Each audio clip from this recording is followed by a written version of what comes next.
States, and maybe we're not out of luck yet.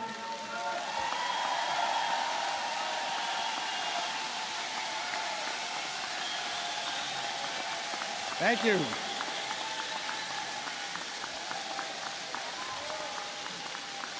Thank you very much, Director Free. Thank you. I just want to say what a pleasure it is to be here in Paris when you can work positively across the aisle, because this is something that Democrats and Republicans have worked on together for a very long time. And we appreciate Madam Rajavi and all of you for the opportunity to find common ground. And I hope we can do that more in after this coming election. I also want to congratulate the resistance on the size of this crowd. It's bigger than Donald Trump's rallies. Very good.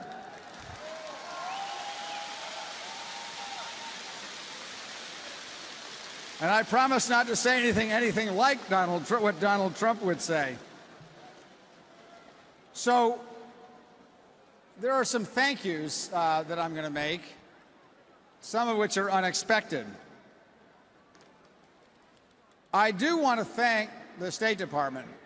I've had a lot of harsh words for the State Department over the years on the issue of keeping their word to the people now at Liberty and before at Ashraf.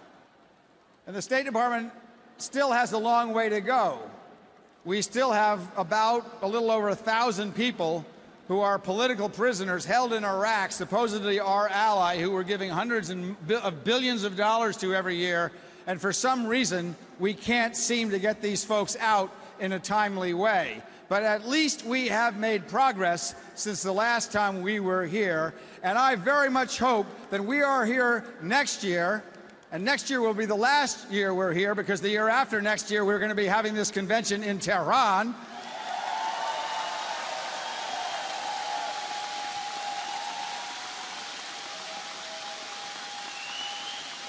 I really hope that next year we are not having to come here and talking about the people who are interned in Camp Liberty, and that we can thank the State Department fully for getting the job done that they promised that they would get done over 10 years ago. I wish I could be more thankful to the United Nations. The United Nations has a human rights charter. I suggest they look at the Human Rights Charter and look at the people and what's going on in human rights at the hands of the Iraqi government and the Iranian government, who is directing the Iraqi government. And I suggest that the United Nations should do their job.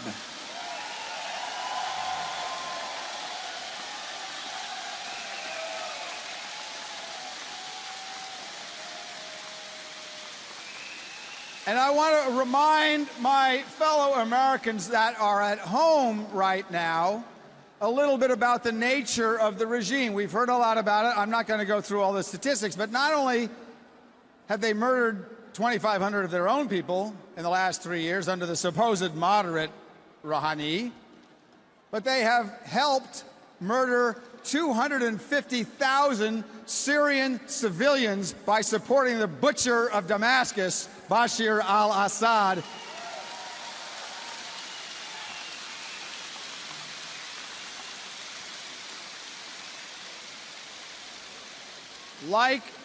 Like Jose Manuel Barroso, I'm not a hardliner on the agreement.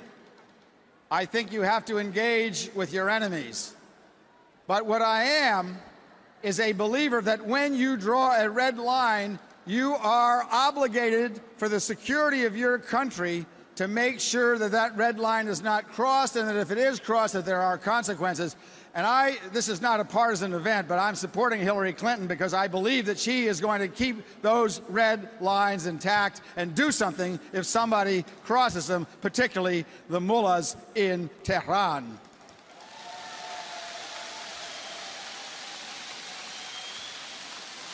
And let me remind my Americans at home that this is not just a matter of something that's going on in Iraq or Iran, that Rafsanjani and Khamenei were in the room when the decision was made by the Iranian Intelligence Committee to blow up the Jewish Center in Buenos Aires, Argentina. These people are war criminals, and they should be treated as war criminals. They should be indicted. They should be brought to The Hague for murdering Jews in other countries.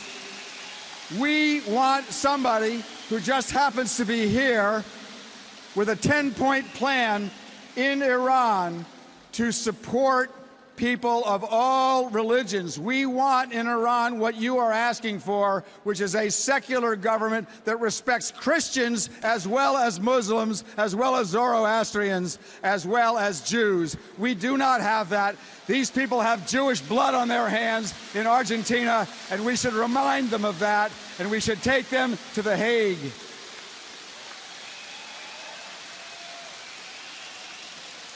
Finally, I am a human rights advocate, and I have strong disagreements with the government of Saudi Arabia.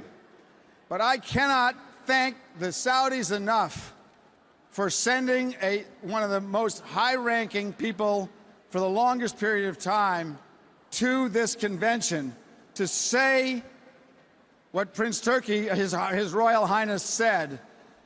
I think there are a lot of people who understand international diplomacy, including me, whose jaws were on the ground as a result of His Highness's speech. That was an extraordinary thing. He has just rearranged the map in the Middle East. We usually don't have breaking news out of these conventions, this worldwide importance. What the Saudis have done here today is of worldwide importance. I guarantee you that the regime of the mullahs will notice, that the State Department of the United States will notice, that the Europeans will notice, that the Chinese will notice.